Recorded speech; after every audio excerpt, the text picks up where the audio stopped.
Good evening, everyone.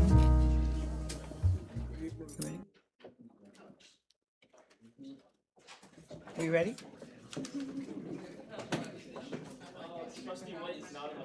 Oh, she's not on? Are we good? Good evening, everyone. I'd like to call to order the Mount Vernon City School District Board of Education work session. Today is Tuesday, July 14th. Let's please stand for the pledge. I pledge allegiance to the flag.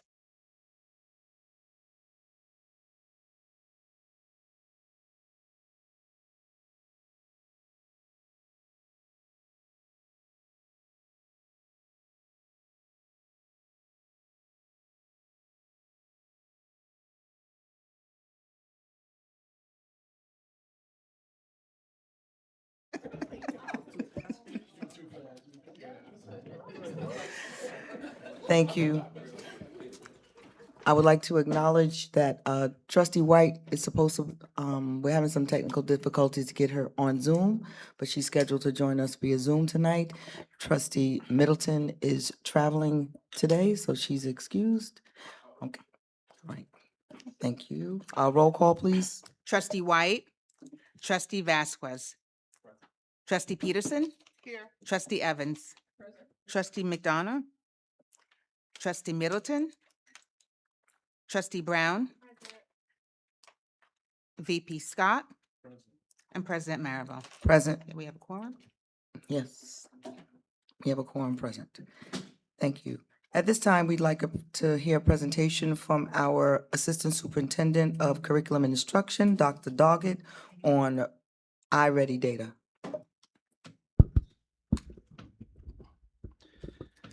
Good evening, Board President, Vice President, trustees, superintendent, cabinet members, and members of the community. I'm here today to present the end-of-year iReady data review. This will conclude the iReady presentation that I started back in October when I brought forward to you the beginning of the year data of where we were in September of 2005. So this review will include a beginning of the year versus end of year comparison for the 25-26 school year by itself, an end of year 2-year comparison from the 24-25 school year and the 25-26 school year, and a 4-year trend from 2022 to 2026 to see the longitude. And finally, the predictive alignment or correlation of iReady has to the New York State grades 3 to 8 math assessments. Next slide. So what is an adaptive diagnostic? Well, iReady is the assessment that pinpoints exactly where students are academically and what needs to be done and to get them to grade level. iReady is our adaptive diagnostic that automatically adjusts the difficulty to the questions according to students' ability. Now, this universal screener is done 3 times a year. It's done in the beginning of the year, September, early October, late January, early February, and late May, June. So next slide. The test is adaptive. After students takes the test, it breaks the students up into tiered levels, which academic support is provided for each student on tier 1, tier 2, tier 3. I know we have new board members. Tier 1 is the core instruction, grade level instruction. Tier 2 is targeted support, and tier 3 is intensive support. Next slide. So this is pretty much what iReady does. The beginning of the year is just to inform. No evaluation. Students take the test to see where they are, and then the teachers plan accordingly and progress monitor to the middle of the year, where they also are informed of the results and they evaluate their academic growth at that point and make any adjustments that needed. Third window, end of year, is to evaluate how we've done throughout the year and to inform instruction moving into the new year and to inform the curriculum instruction team of what worked, what didn't, what needs to be changed. And additionally, iReady is just one of 3 data points to be utilized to make instructional decisions. The second one is the New York State data and also local based measures. Next slide. Now we will get into the performance review for mathematics. Next slide. So if you look at this slide, it is taken directly from the iReady screen. This is the math beginning of the year to end of year comparison. And these are all the students who have taken the beginning of the year and end of year assessment. If a student missed one of the assessments, they're not included in this data point. So as you can see, there's 5 different levels. We have in the red, students that are 3 or more grade levels below. These are the indicators. We also have students that are 2 grade levels below. That's in the solid red. Yellow are students that are 1 grade level below or approaching grade level. The green is students that are on grade level, and the green stripe that are on mid or above grade level. So at the end of the day, you want to see more greens than reds, and you want yellows to turn to greens. So when I presented this information to you back in October, our students in math, grades K through 8, were at 13%. After a full years of instruction and progress monitoring at the beginning of the year, middle of the year assessment, and end of year, our students are falling at 51% on or above grade level. And as you can see, the reduction of students in the reds from a total of 43% to 20% over time. Next slide. This slide basically explains the relative placements change from spring to spring. So end of year to end of year.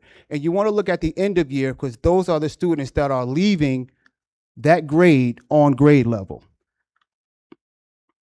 So as you can see, the 5 categories, this is just overall from last year when I did the presentation, where we were to we are this year. So I'm going to have you look at that for just a quick second. As you can see, we have more students in the green. This is overall grades K through 8.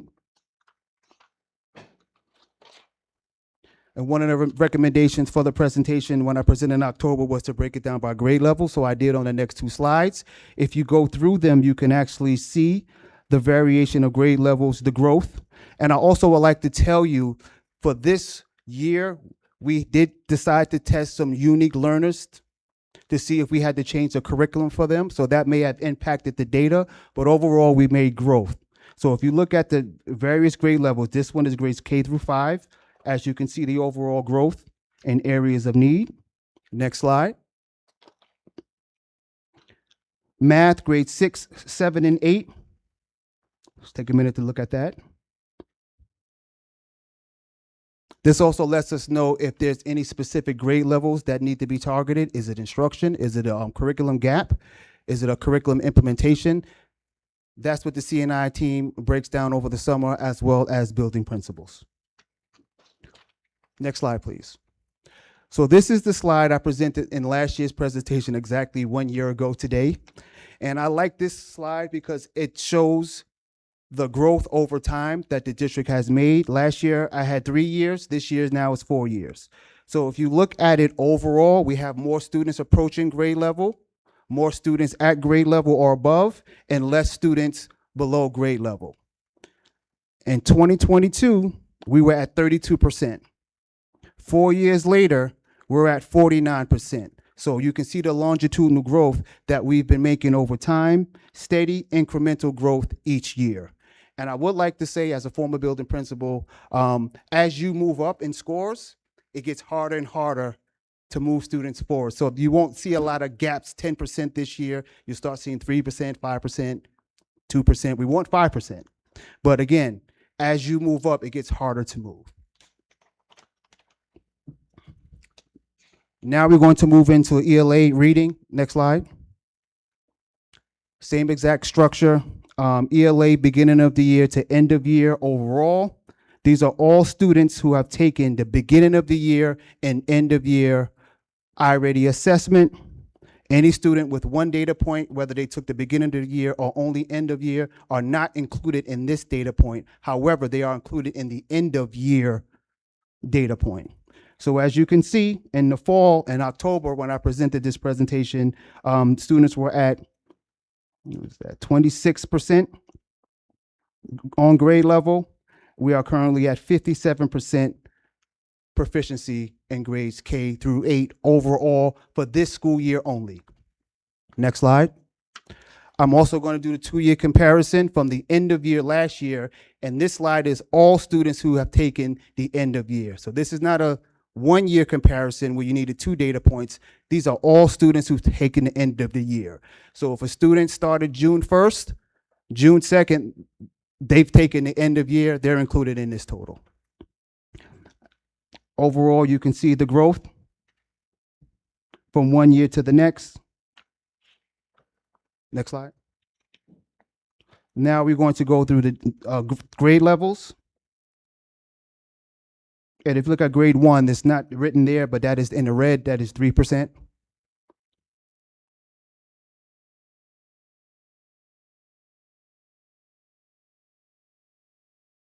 So as we look at this, we can start to see trends of if there's a grade level issue, is it a student cohort issue? We then break that down to school base. What does this look like by school?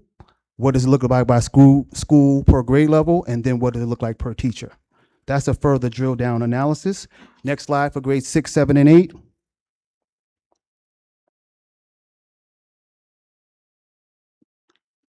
As you can see in our upper grades, that our academics is also improvement. And if you look at the graph, the pink area in grade 8, the first bar is 5%, the second bar is 4%.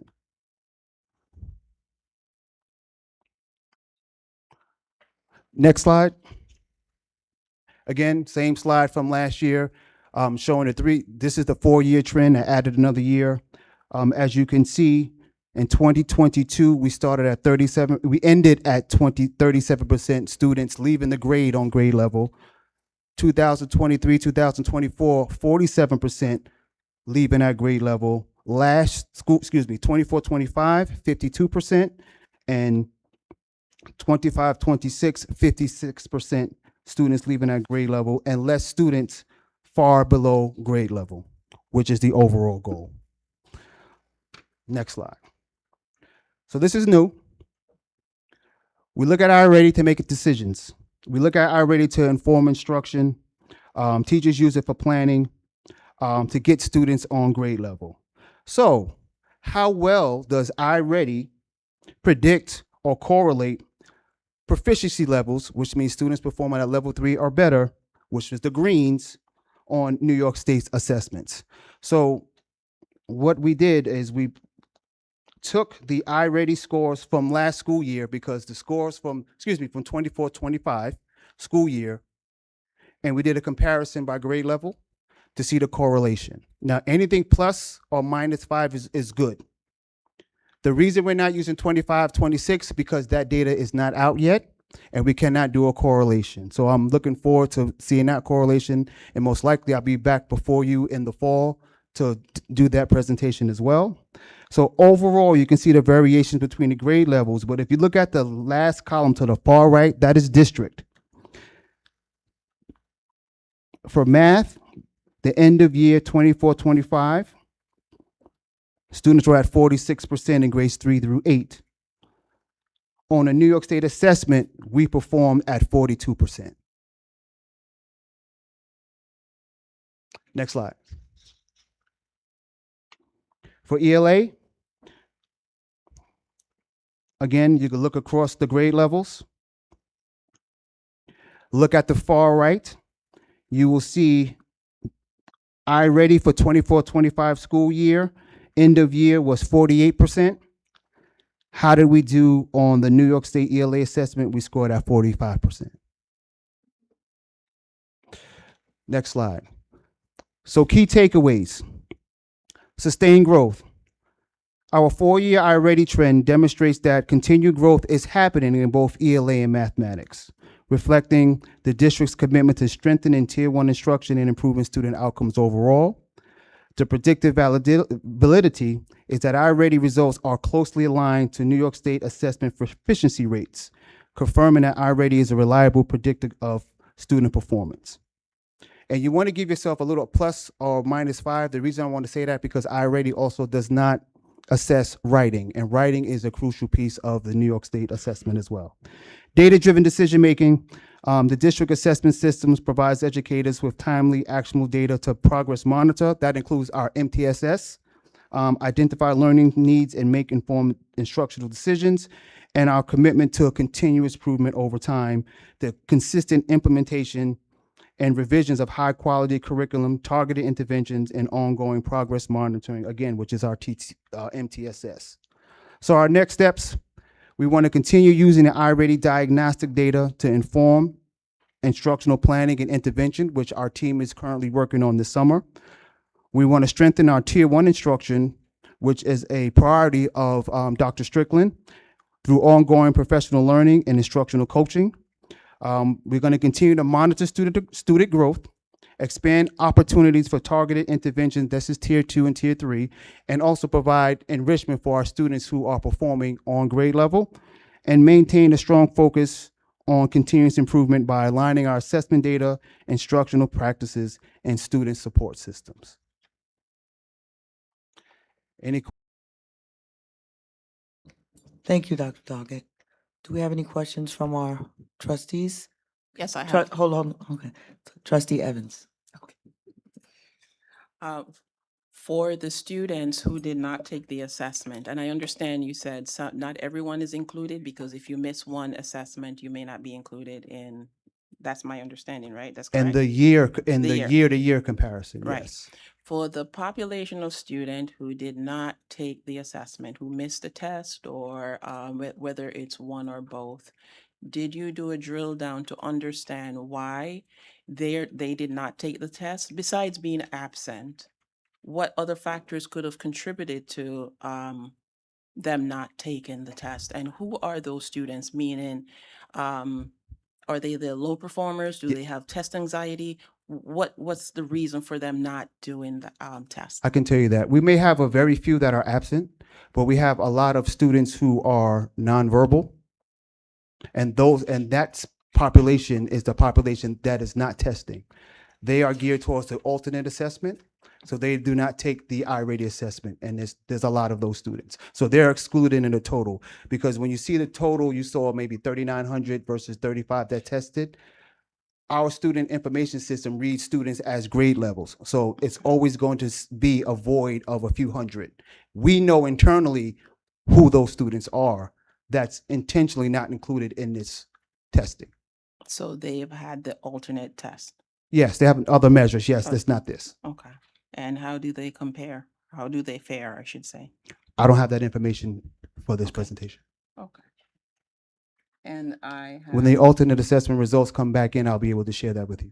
Okay, and you also mentioned that the iReady is can be used to predict our scores, right? And so what I wanted to do, you compare New York State with the iReady outcomes. How do we compare to the actual New York State assessments when you compare them? So when I do the presentation, you mean iReady? So Our iReady is our local measure that we use. So we don't compare our local to New York State. We compare it to our New York State assessments. What we do is we compare the NYSET grades 3 to 8 assessments compared to how New York State's done. That's a separate presentation, and I'll bring that to you in October. That's Okay. a state assessment presentation. So that's what I was Yes. looking at to see, really, is the iReady predictive of the final outcomes, which is what we're aiming for, state outcomes. Yes, Okay. yes. So in October, we'll get that. yes. Okay, thank you. But it's predictive towards our outcomes, not the states. I want to be clear. It's predicted towards our outcomes. So what you saw was our outcomes. I It won't understand be that. predictive towards the New York State. Okay, thanks. Any other questions? Trustee McDonough? Thanks for this. And I might have missed it because I was a little late. Sorry about that. In 2023, the spring of 2023, New York State phased in for ELA and math, the next gen standards. That rebasing changed the cut scores, and statewide, there was an increase statewide as just a result of the change, having nothing to do with change in instruction, just the change of the way they were measuring it. If you factor that in, what do the scores look like for the school district? I would have to look at that and see. Okay. And the other thing is the last. And Go also students were back in school for 2 years from the pandemic. Yeah, so historically, and not just New York State, although New York State is notorious for this, every few years they change things, they change it up, and there's a bump. It's rare that you have a change in measurement and students do worse, right? Sort of like grade inflation, right? Where everyone's familiar with that and how it sort of actually devalues education when you inflate grades. If everybody wins, nobody wins. That idea. So that's the concern. I want to make sure that we account for the elevation just as a result of changing the cut scores Correct. and making sure with that factored in, we're still getting true growth. Yes. I think we probably are, but I think it's important to just keep that in mind. Just tuck that away. The other thing is the survey last fall about EL. So New York City has been phasing in the science of reading. Mhm. I think it was last fall they surveyed all the school districts about that. How close are we now to aligning with the state expectations across the 6 ELA standards that they look at? We're very close. We're actually moving. We're pretty much right there.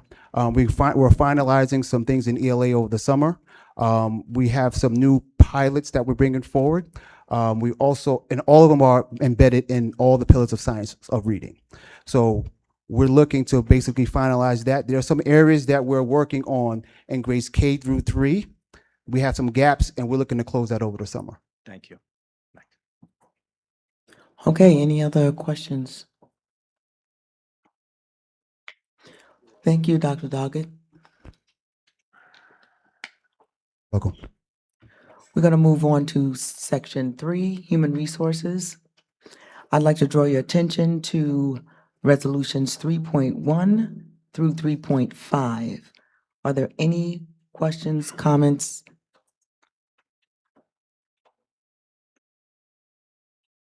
I'll give you a few moments to review them to ensure that all of your questions have been considered and resolved.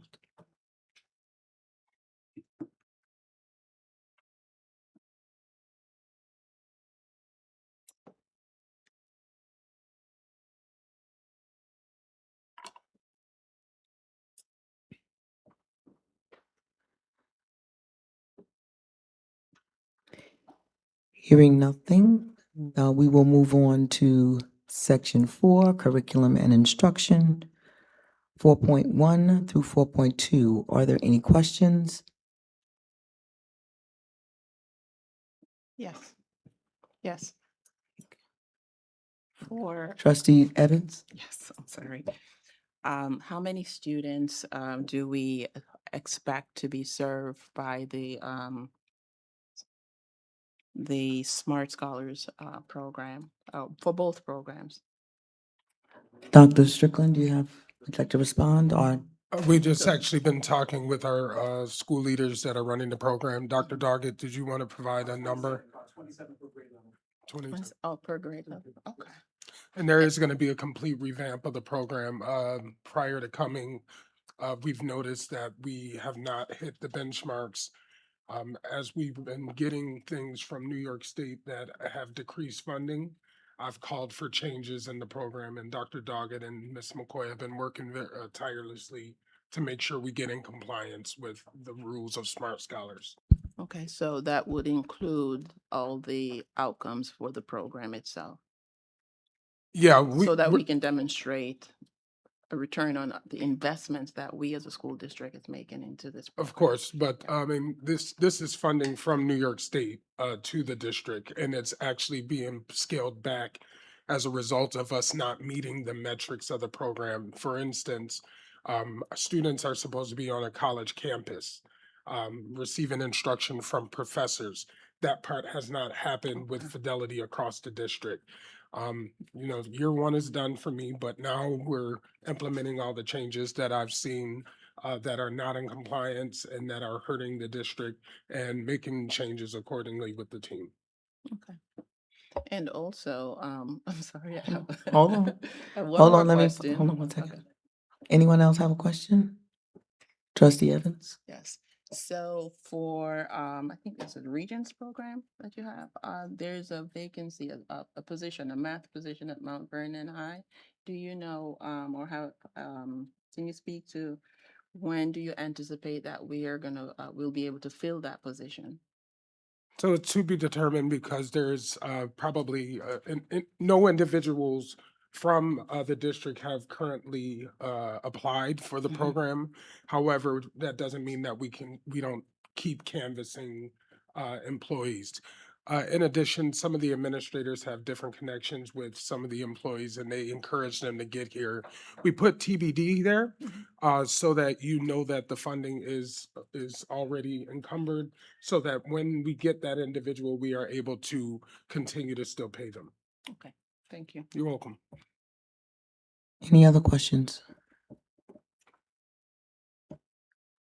Okay, thank you. We will move on to 5.1, approval of student personnel services. Any questions?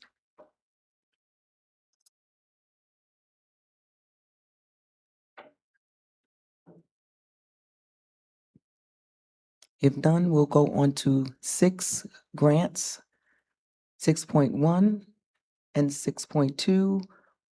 One is the authorization to accept the Teacher Center of Central Westchester's New York State Education Grant for 2025, 2026. Is that 2026, 2027?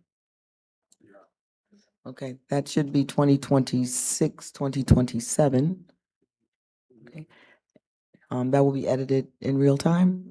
Okay, 6.2, authorization to disperse stipends for providing program services to the operation of the Purchase College Great Potential Program at Denzel Washington, STEAM, and Lincoln at Mount Vernon High School. Any questions?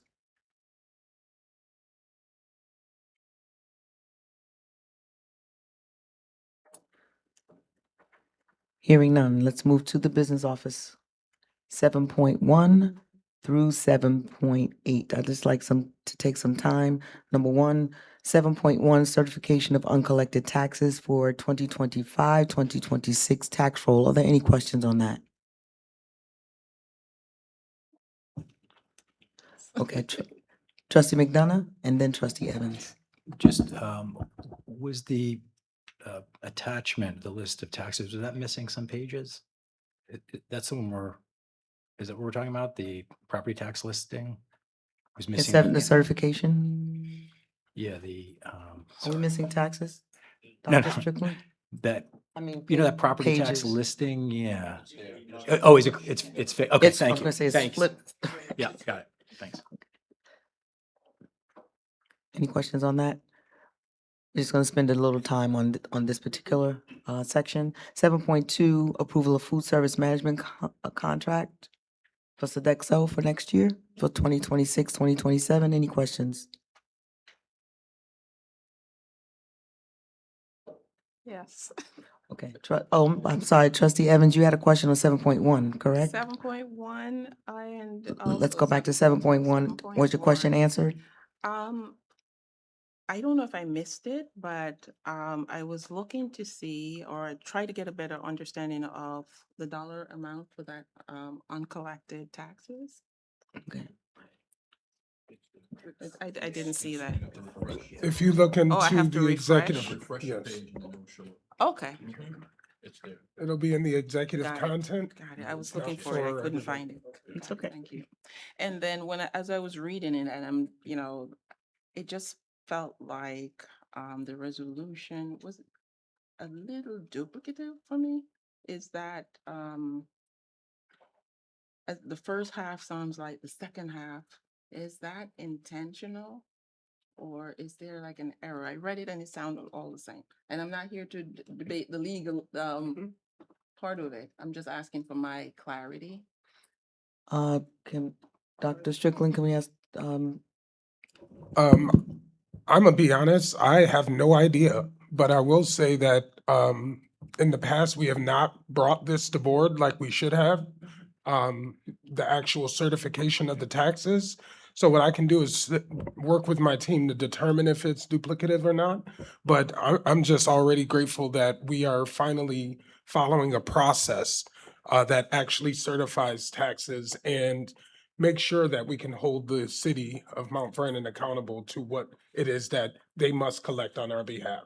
So I can't answer the first part, but I will talk with the team on the No, second that's part. good. It Thank you. does, just from looking at it, it may sound like it's duplicative because there are several people that are involved and the same language has to be repeated for those individuals, but it's not duplicated in the sense of the duplication of the effort, Okay. if that makes sense. Okay. Any other questions? Okay. 7.2, trustee Evans, you had a question on 7.2 as well? I think this is all about my education, And it's you fine. know? No, this is what this is for. So, as I looked at it, I was wondering, do we do, like a contract evaluation at the end of the year to figure out, to determine, in this case, Sodexo, do they, how did they earn the extension? Why should we continue? Did they meet, certain KPI, certain metrics with it, or is it written in their contracts for them to meet those, and did they meet those? Hence, we are saying you performed well, and so we want to continue with you in the next school year. Yes, Dr. Strickland? yep, good question. So I will tell you that we don't have a formal program evaluation system as of right now. There's some things that I'm working to put in place. For instance, where you could actually see what the deliverables are from different organizations to, actually evaluate whether or not they earned the chance to come back. Believe it or not, there are provisions within the contract that they have to meet, in which they then determine if they are going to be renewed, or we determine if we're going to be renewed. I know myself and in-house counsel and our food service manager, Donna Jackson, sat with the organization and talked about any changes that possibly needed to be made. So we are monitoring those, and I just would say that as we continue to move forward, we will develop those processes so that, it shows that we are getting a return on our investment. I will say next month, we are going to have a food service presentation from Ms. Jackson to you all at the August work session, and she can sort of talk a little bit more about where we ended up. But ultimately, if we are in the positives with our revenues, unlike last year, when we was Cafeteria fund. about $1 million short, that's what I came into. That will then, that will be the ultimate indicator, as well as surveying the children to find out what they ultimately think about the food. But, like I said, next month you will get more information on that. Thank you. And I also like to say this is an ongoing situation with food service contracts with all districts because they're very similar. We've had Almac, we've had Sodexo, and they kind of go back and forth. And so we just really try to make sure that they meet the needs of the district and make sure that our cafeteria fund stays flush. And our food service manager, she's responsible for ensuring that they meet those standards. Any other questions? 7.3, authorization for summer field trips, an emergency contract.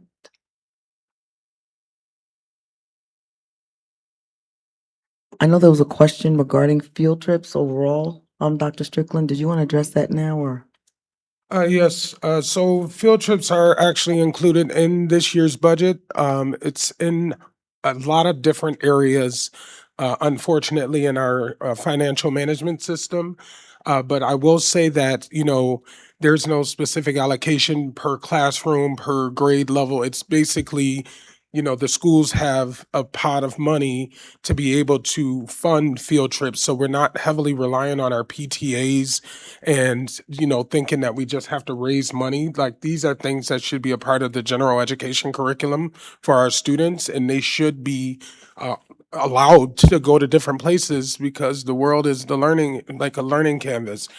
So I would say this is no different. We have, I think, a few pre-kindergarten field trips this summer, and that's why we had to put an emergency contract forward so that we could take our students on those trips. So there's no, any other questions before we move on? So there's no specific allocation per school except for, it's on first come, first served basis and how it draws down from the budget? So we gave principals their budgets where they actually decided how much they were going to allocate to specific items within the budget. I have to check with, we're uploading those items into the business financial system. There's no real mechanism, if you will, like if you have this amount of students, you get this amount. What we did is said, you have this bucket of money.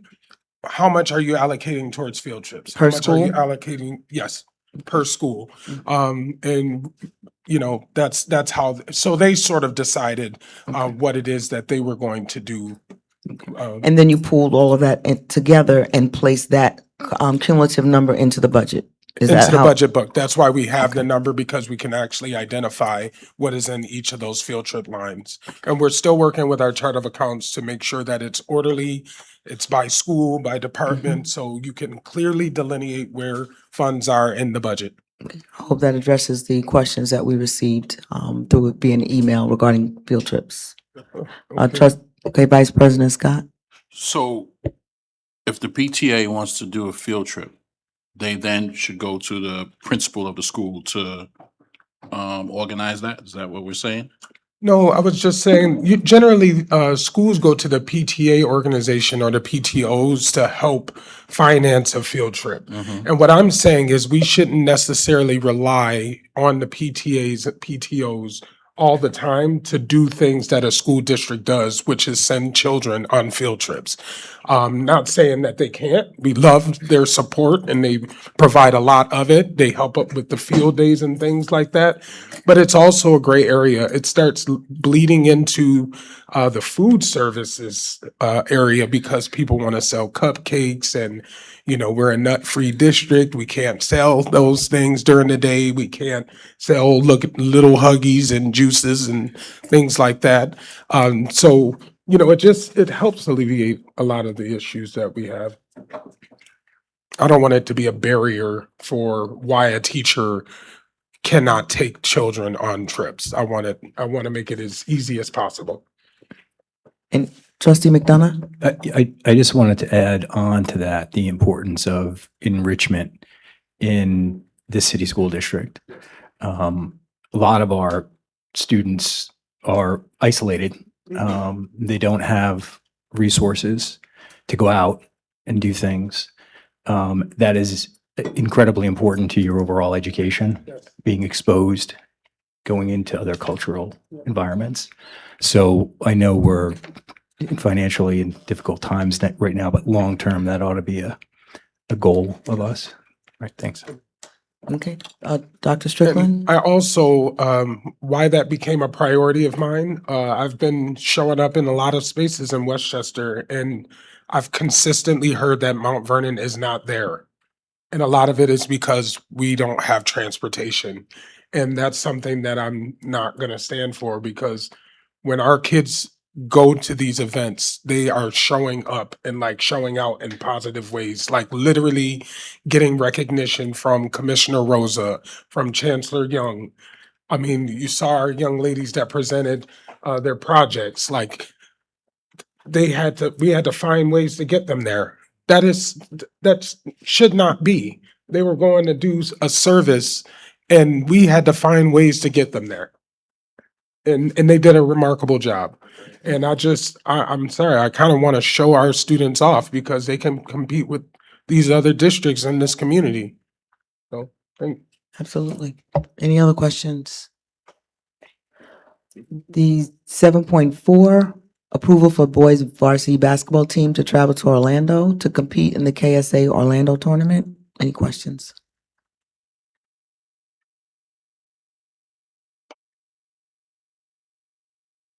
Seven point five, authorization to award Delta Electric bid 2024-25-05 for the 2026-2027 school year.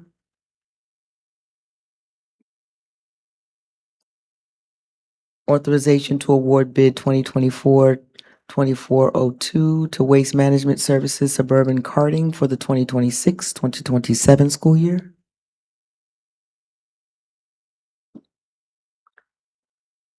Question. Okay, Trustee Brown,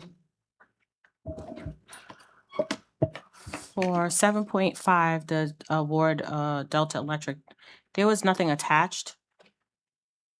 Is that intentional? And So no, it should be, there's information in the executive content, but you're correct. So what I'll do is ensure that it's in place of some sort, even if it's the RFP process or whatever's been used, so that you can, it's transparent to Thank you you. all. Of course. Trustee Evans? I just wanted to ask for this waste management contract. Is it just for what's called solid waste? Or what type of waste streams are involved in this? Do you know? Part of the, No, I don't. I will find out. I I'm just- just, they pick up the trash and hopefully cart it away. I think they, these are for our big dumpsters. The city gets our regular everyday compost, and these individuals take away the larger loads from our schools. But I still will get that answer. Yeah, I'm just It's curious never- because there are different streams and I just wanted to make sure that we are appropriately disposing, so to speak. I just want to take a look at it and see what are those streams and are they going to the appropriate places? And if there's a need for us to do an additional review based on the type of waste that we are offering for transportation and disposal, that we make sure that the school district is not at risk or exposed in any way. I will say that these individual waste management companies, they know what they can dispose of and what they can't. And I do know that if there's inappropriate items that are in the actual bins or garbage, I don't even know what they're called, receptacles, Dumpsters. yeah. They won't take it I'm just, until we rectify it. But I still yeah, let me, I mean, let me take a look at it. I'm just concerned about like the labs and, anything coming out of those, like chemistry lab or biology, those areas, Oh, okay? okay. And from facilities, okay? okay. You talking about hazardous waste? Okay. Trustee Brown? in regards to the waste, I'm HAZWOPER certified, and the companies that receive these waste that you're asking about, the streams, the companies that are delivering to them, they have to identify what's in it. So part of the contract for the company is they're already going to know what's in those retainers, receptacles when they're carting it away, and they have to go to a specific facility I that will understand. accept it. So for our district, we don't really have those hazardous wastes that are coming out. This is just regular everyday use, regular Okay. garbage. hmm Yes, it does. No. Mm-mm. So, Questions? Any other questions, comments? Okay, we're at 7.7, I believe, of the contract for Valencia, which is also not attached. Okay.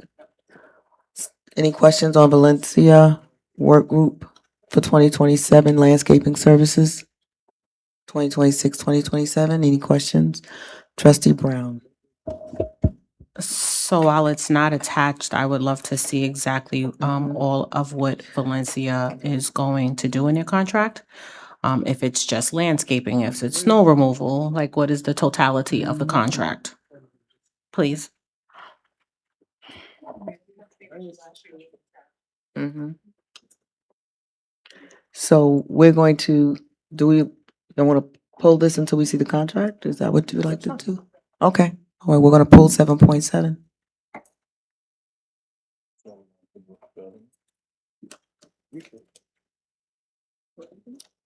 That's Trustee Brown? For any of the ones that are missing the actual contract, can I request that they be all those be all pulled, just for consistency's sake. Because the next one too. So we're looking at, okay. Sorry about that. So we're pulling 7.5, 7.7. We're at 7.8, approval of extension of uniform bid. You'd like to pull that one as well. Is that the request of the board? Okay, 7.8. Okay. 7.5. Okay.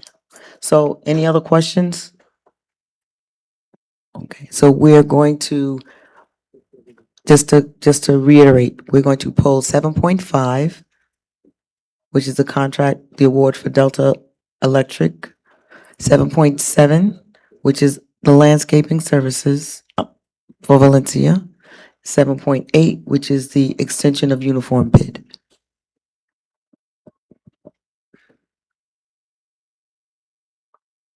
So with that, I'd like to entertain a motion to authorize to send items 3.1 through 7.8 with the exclusion of 7.5, 7.7, and 7.8 to consent agenda. May I have a motion?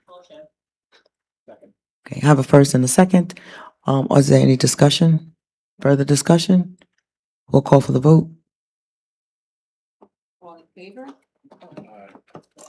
Sorry. All in favor? Aye. Any opposed? Abstain? Acknowledgement of trustee White. Trustee White, we see you there, remotely.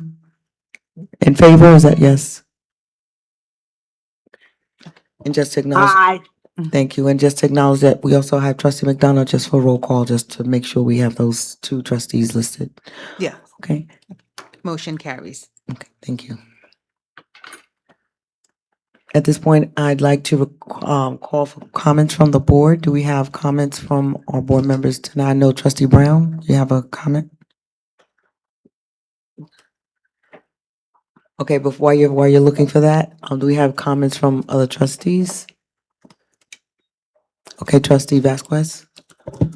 My only comment was we received it a little late. Just I would have liked more time to review them all.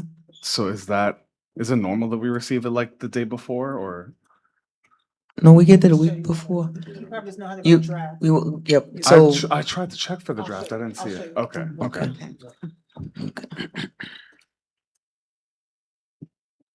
Anyone else?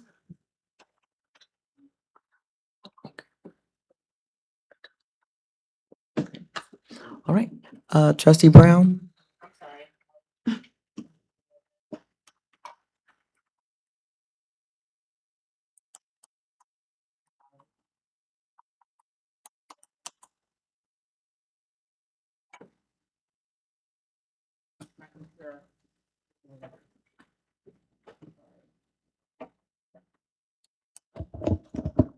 I would like to share with the community that one of our very own scholars, who attends STEAM, her name is Kylie. Let me make sure I say it correctly because everyone likes to mess up my name, so I don't want to do the same to her. Kylie Jules Robinson. She's 15 and she has earned a scholarship to the inaugural Mayo Clinic Pre-College Healthcare Academy. And she is one of only 100 students selected nationwide. So she will be advancing in an environmental leaders of color, AI and technology program. So I just wanted the community to know that our students are doing well despite the words that are out there. We are rising, we are shining, we are thriving. And I just want to give a hearty congratulations to Kylie on this amazing thing that she's doing. And our kids and our children and our students need to always be pushed in the right direction. And with my own background, it's always exciting for me to see another little brown girl of color going into the STEM field because we are definitely underrepresented. I am a 9% in my field. So congratulations, Kylie. I know the superintendent. We'll be also highlighting you as well. So just congratulations to you. Congratulations to your parents, because a lot of times our parents and caregivers do not get the same respect, because for a child to do well, she has to have a village. And I acknowledge that as a parent. And so to Kylie and her family, her parents, her loved ones, her village. And I think that we here at the district are to her village. So her education and her educators at STEAM who have poured into her. She did go to Pennington. So she is a product of our Mount Vernon school system. So congratulations, Kylie, and continued success. I will be trying to get in person with her because I think she's phenomenal. So thank you. Thank you.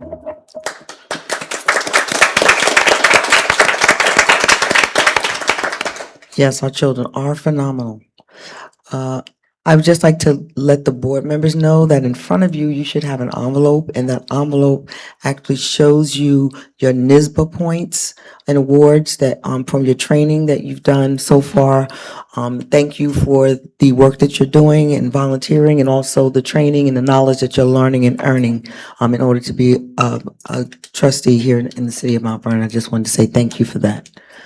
Dr. Strickland, you had a final comment? Yeah, I just wanted to report to the board and to the community that today we were awarded a $450,000 a year grant for school violence prevention. Huge shout out to Ms. McCoy, Ms. White, all those people that were involved. And